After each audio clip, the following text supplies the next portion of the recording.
السلام علیکم ورحمۃ اللہ وبرکاتہ۔ رمضان الکریم کا آخری عشرہ سب کو مبارک۔ حضرت محمد صلی اللہ علیہ وسلم نے فرمایا جنت کا ایک دروازہ صرف روزہ داروں کے لیے مخصوص ہوگا، اس سے روزہ داروں کے سوا کوئی اور نہیں گزرے گا۔ روزہ دار کی دعا اللہ رد نہیں کرتے۔ آپ صلی اللہ علیہ وسلم نے فرمایا 3 آدمیوں کی دعا رد نہیں کی جاتی: عادل حکمران، روزہ دار حتیٰ کہ روزہ افطار کر لے، اور مسلمان۔ افطاری کیا ہونی چاہیے؟ کھجور اور چوارے سے افطار کرنا سنت ہے، اس کے علاوہ دودھ جیسی چیز سے کرنا بہتر ہے۔ تازہ کھجور سے افطار کرنا مستحب ہے، ورنہ خشک کھجور سے، اور اگر وہ بھی نہ ہو تو پانی سے۔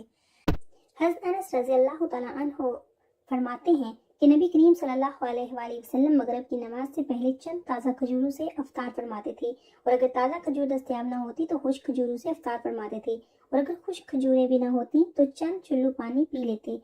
ایک اور حدیث میں ہے کہ آپ صلی اللہ علیہ وسلم 3 کھجوروں سے یا کسی ایسی چیز سے جو آگ کی پکی ہوئی نہ ہوتی تھی روزہ کھولنا پسند فرماتے تھے۔ روزہ ڈھال ہے۔ عبداللہ بن مسلمہ حضرت ابو ہریرہ رضی اللہ تعالیٰ عنہ سے روایت کرتے ہیں کہ انہوں نے بیان کیا کہ رسول اللہ صلی اللہ علیہ وسلم نے فرمایا کہ روزہ ڈھال ہے، اس لیے نہ تو بری بات کرے اور نہ جہالت کی بات کرے۔ اگر کوئی شخص اس سے جھگڑا کرے یا گالی گلوچ کرے تو کہہ دے میں روزہ دار ہوں، دوبارہ کہہ دے قسم ہے اس ذات کی جس کے قبضہ میں میری جان ہے کہ روزہ دار کے منہ کی بو اللہ کے نزدیک مشک کی خوشبو سے بہتر ہے، اور وہ کھانا پینا اور اپنی مرغوب چیزوں کو روزوں کی خاطر چھوڑ دیتا ہے، اور میں اس کا بدلہ دیتا ہوں اور نیکی 10 گنا ملتی ہے۔ رسول اللہ صلی اللہ علیہ وسلم نے فرمایا جس نے رمضان کے روزے کو فرض سمجھ کر ثواب کی امید سے رکھا وہ بخشا گیا۔ رسول اللہ صلی اللہ علیہ وسلم نے فرمایا ہر چیز کی زکوٰۃ ہوتی ہے اور جسم کی زکوٰۃ روزہ ہے۔ سحری میں برکت۔ نبی کریم صلی اللہ علیہ وسلم نے فرمایا سحری کھاؤ کیونکہ سحری کھانے میں برکت ہے، یقیناً اللہ اور اس کے فرشتے سحری کھانے والوں پر درود بھیجتے ہیں۔ حدیث نبی صلی اللہ علیہ وسلم کہ حضرت ابو سعید خدری رضی اللہ تعالیٰ عنہ سے روایت ہے کہ انہوں نے فرمایا کہ میں نے رسول اللہ صلی اللہ علیہ وسلم کو ارشاد فرماتے ہوئے سنا کہ جس آدمی نے ایک دن اللہ تعالیٰ کے راستے میں روزہ رکھا اللہ تعالیٰ دوزخ کی آگ کو اس کے منہ سے 70 سال کی مسافت تک دور کر دے گا۔ ابو ہریرہ رضی اللہ تعالیٰ عنہ سے روایت ہے کہ روزہ رسول اللہ صلی اللہ علیہ وسلم نے فرمایا روزہ میرے لیے ہے اور میں ہی اسی کا بدلہ دوں گا، اور اس میں دوسری نیکیوں کا ثواب بھی اصل نیکی کے 10 گنا ہوتا ہے۔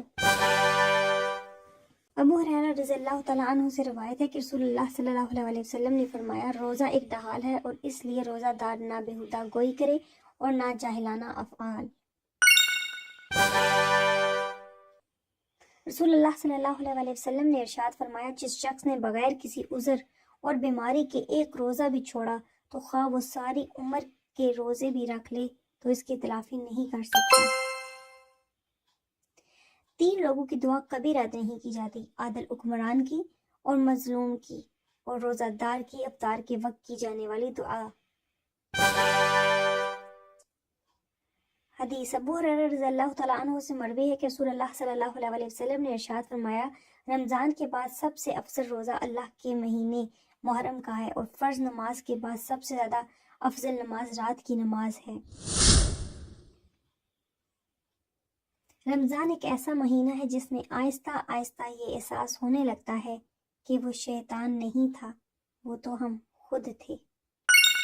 آخری عشرے کی دعا: اللہم اجرنی من النار، اے اللہ ہمیں جہنم کے عذاب سے نجات دے، آمین۔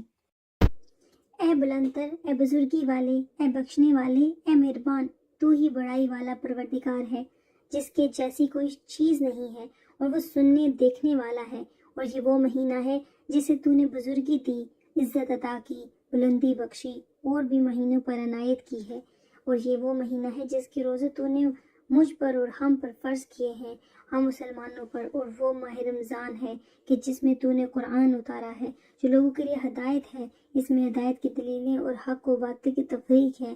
تم نے اس مہینے میں شب قدر رکھی اور اسے 1000 مہینوں سے بہتر قرار دیا ہے، بس اے احسان کرنے والے تجھ پر احسان نہیں کیا جا سکتا، تو احسان فرما مجھ پر اور میری گردن آگ سے چھڑا کر اس کے ساتھ جن پر تو نے احسان کیا، اور مجھے جنت میں داخل فرما اپنی رحمت سے، اے سب سے زیادہ رحم کرنے والے۔